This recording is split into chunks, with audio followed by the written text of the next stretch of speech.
कह तो दिया, लेकिन डोली विदा होने के बाद अपने आप को गुस्सा कर रहा, मैंने क्या कह दिया कि जान चली जाए। नहीं प्रभु, नहीं मेरे बाबा श्याम, कृपा करना, बिना उसके घर सुना जुदाई का गम सुना, बिना उसके घर सुना जुदाई का गम सुना। बड़ी याद आती है वो, करूं क्या बाप मैं होना। बड़ी याद आती है वो, करूं क्या बाप मैं होना। आश्रम में जब गुरुजी ने मेरी शादी की, पंडित जी ने आवाज लगाई, कन्यादान कौन करेगा?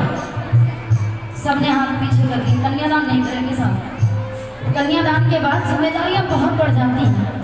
लड़की को त्योहार पे सामान भेजना पड़ेगा, त्योहार पे बुलाना पड़ेगा, आना जाना पड़ेगा।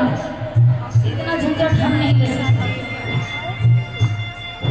तो वहां सत्संग में 3 म्यूजिशियन भाई आए हुए थे, अनूप भैया, सोनू भैया, आलोक भैया।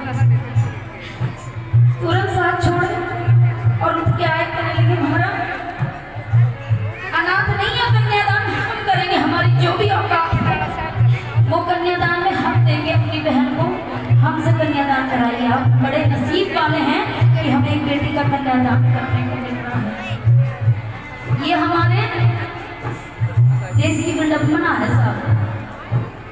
पार्टियों में लाखों करोड़ों फूंक देंगे, लेकिन किसी अनाथ बच्ची के सर पे कोई हाथ नहीं रखता। मैंने झेला है। आज अगर मैं आपके सामने खड़ी हूँ, ये जो भी सुर टूटे फूटे मेरी जुबान से निकल रहे हैं, मुझे सिखाने वाला कोई मेरा गुरु नहीं। किसी ने मेरे सर पे हाथ नहीं रखा कि आश्रम से बाहर जाके तुम पेट कैसे पालोगी, क्या करोगे, कुछ सब करने वाला हो बैठा। आज जो कुछ हूँ उसकी कृपा से हूँ, और वहाँ बैठे हुए मेरे माता पिता का आशीर्वाद मेरे साथ। तो उस दिन जब वो भाई लोग कन्यादान कर रहे थे, मैं पहली बार बिलक बिलक के रोई थी कि अगर आज मेरे पापा होते तो शायद ये शब्द नहीं आता कन्यादान कौन करेगा। आप लोगों से हाथ जोड़ के बस एक ही विनती करती हूँ मैं कि कभी भी अगर कहीं देखो किसी बेटी को मदद की जरूरत है, दिल खोल के उसका साथ कीजिएगा।